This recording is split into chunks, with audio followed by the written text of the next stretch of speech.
Chapter 6, Lesson 6 is about function operations. I want to remind you a little bit, everything we've been dealing with is a function. When we, pretty much everything we've been dealing with, we just call it a function when it generally has this function notation, okay? So that's kind of what we end up saying. So f of x is called function notation.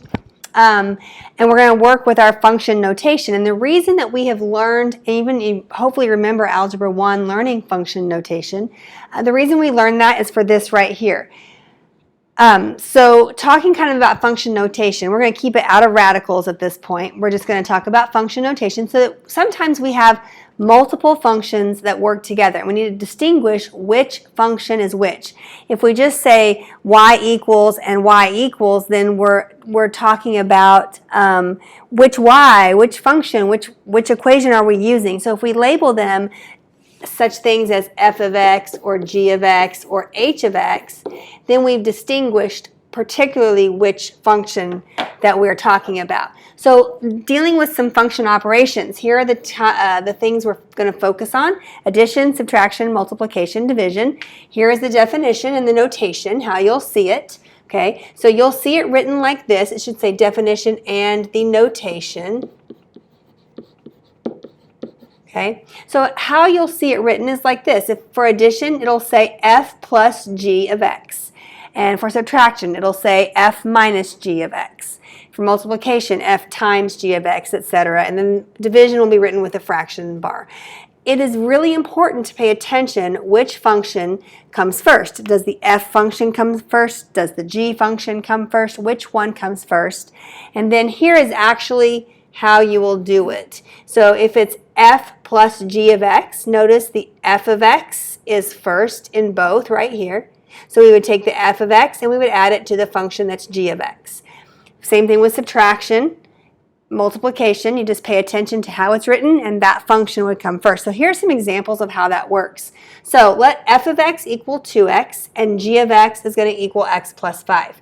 So here's the addition to show you. Okay, we would take the f of x, 2x, and add it to the g of x, which is x plus 5. Add. Okay, then the subtraction, then the multiplication, and then the division. Notice it says that g of x cannot equal 0 because it's the denominator, and we cannot have 0 in the denominator. So we basically have to say what x cannot equal in that type of situation. Okay, all right, so let's look at the actual examples. They're very easy. I'm going to go through these pretty quickly. Maybe, if I can get my page to scroll. So we're going to go through these relatively quickly where you can then get on to the guided practice. So we're going to start with example 1 where we are doing f plus g of x. Here's the key. We're finding we are adding the two functions together. So f of x is 2x squared plus 5x, and g of x is negative 4x plus 2. So we simply add the functions together. Do I need the parentheses? No, not really. I put the parentheses there in case I had anything. I'm showing that here is my f of x function, here is my g of x function, but I don't need the parentheses. I'm adding everything together. So notice my step 2 is combine like terms. So I notice that I don't have any other x squareds. So I take my negative 5x and my negative 4x, put that together for negative 9x, and then plus 2. Step 3 says simplify. Guess what? We've already simplified. So f plus g of x equals 2x squared minus 9x plus 2. Addition. We're done. Just add. Basically, the only thing you can ever add are like terms. So that's why that's so simple. Same thing with subtraction, except we have one little extra step. Okay, so subtraction, we're subtracting g of x from f of x because f is first, g is second. Here's where you really have to pay attention to order because the second function will have a negative in front of it. So you have to distribute that negative through. So that's the first thing we're going to do is distribute the negative. I'm going to rewrite my first parentheses. I don't need the parentheses anymore. I technically only needed them for this function right here because I'm subtracting the entire function. So negative or the opposite of negative 4x, well, that becomes a positive 4x, and my positive 2 becomes a negative 2. I've distributed combined like terms. Negative 5x plus 4x is negative x minus 2. It says simplify. We have simplified. There's nothing left to simplify. So f minus g of x equals 2x squared minus x minus 2. Adding and subtracting are probably the easiest because all it is going to be is combining those like terms.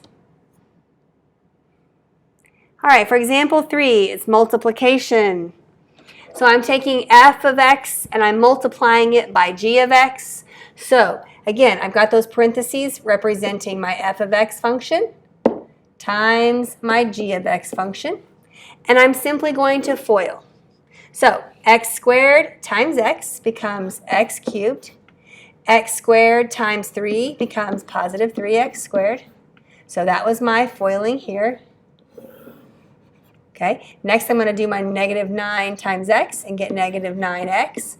And then negative 9 times 3, negative 27.